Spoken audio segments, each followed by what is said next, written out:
Сёння мы пагаворым пра рэчы, якія вызначаюць нашу рэальнасць больш, чым нам здаецца. Мы паговорым пра словы. Чаму дэкаланізацыя нашага розуму заўсёды без выключэнняў пачынаецца з перайменавання. Каб вы зразумелі, чаму гэта так важна для цэлых народаў, я хачу падзяліцца з вамі вельмі асабістай гісторыяй. У маім жыцці быў чалавек вельмі блізкі, які здзяйсняў нада мной гвалт. Гэта доўжылася вельмі доўга, і кожны раз, калі я спрабавала вырвацца, мяне трымалі старыя ўспаміны, сямейныя сувязі, нейкія доўгія агульныя гісторыі з мінулага.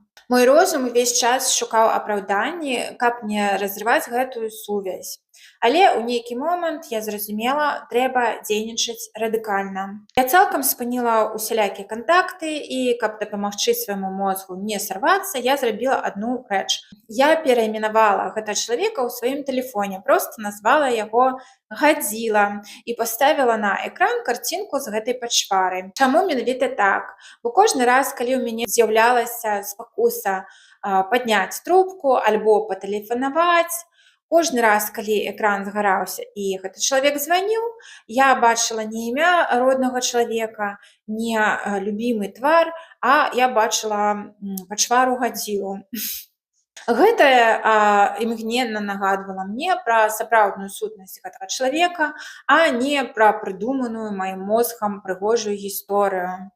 Гэта перайменаванне дапамагло мне канчаткова разарваць сувязь і, напэўна, уратавала мне жыццё. Так, гэта было вельмі цяжка, гэта было вельмі непрыемна. Нічога цудоўнага ў тым, што ты бачыш Гадзілу кожныя 5 хвілін у сваім тэлефоне няма, але нічога зрабіць не можна у такой сітуацыі, акрамя разарваць сувязь.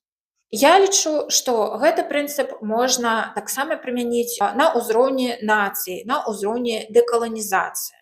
Калі мы глядзім на карту свету сёння, мы бачым назву Расія. Але чаму нам трэба цалкам выкінуць словы Расія і рускі з нашага лексікону і перайсці на гістарычную назву Масковія, Масква? Таму што назва Расія гэта найвялікшы геапалітычны хак у гісторыі, скрадзены у нас, у беларусаў і украінцаў. У вачах усяго астатняга свету корань рус аўтаматычна звязваецца з Масквой, Украінай і Беларуссю.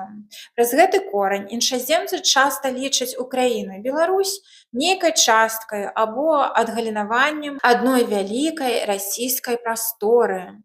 Этымалагічна пастка працуе супраць нас кожны дзень.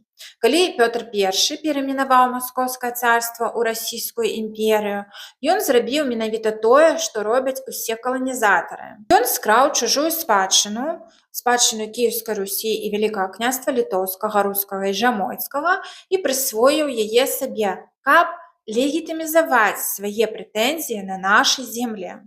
І зараз многія людзі па ўсім свеце кажуць: ну гэта ж насамрэч не украінская зямля, гэта насамрэч Сасія, таму сасіяне могуць забраць гэтыя землі назад. Так кажуць ірландцы, італьянцы, амерыканцы. У гэтай логіцы, звычайна, цалкам адсутнічае сэнс. Гэта ўсё роўна, як калі б сучасная Румынія раптам напала на Рым на той падставе, што яе назва сагучная са старажытным Рымам. І працягваючы гэты фэйкавы наратыў, Румынія б сказала, што трэба акупаваць Італію і ратаваць італьянцаў, ператвараць іх усіх у румынаў, таму што яны на самой справе не хочуць быць італьянцамі. Звычайна, гэта гучыць абсурдна і па-вар'яцкі, але менавіта такую схему выкарыстоўвае Масква кожны дзень у сваіх наратывах. І неважна, як бязглузда гэта выглядае, Масковія вытрачае мільёны даляраў на прапаганду, каб распаўсюджваць гэтыя наратывы па ўсім свеце. У выніку мы бачым, як амерыканскія, французскія, іспанскія блогеры, мільённікі, якія нават не ведаюць нашай гісторыі, слепа паўтараюць гэтыя прыдуманыя ў Крамлі тэзісы на шматмільённыя аўдыторыі, і аўдыторыя гэта хаваюць. Менавіта таму наша змаганне за назвы і за праўду мае глобальнае значэнне. Гэта вельмі важна для ўсяго свету. Вярнуць у свой ужытак слова Масковія, маскавіты гэта як паставіць гадзілу на экран тэлефона. Гэта вяртае рэчам іх сапраўдную сутнасць. Масква гэта не цэнтр усяго славянскага або рускага свету. Гэта канкрэтны балотны рэгіён, які разросся праз захопы і гвалт. Дэкаланізацыя гэта не проста палітычныя лозунгі альбо змена мовы. Гэта працэс глыбокай псіхалагічнай фільтрацыі.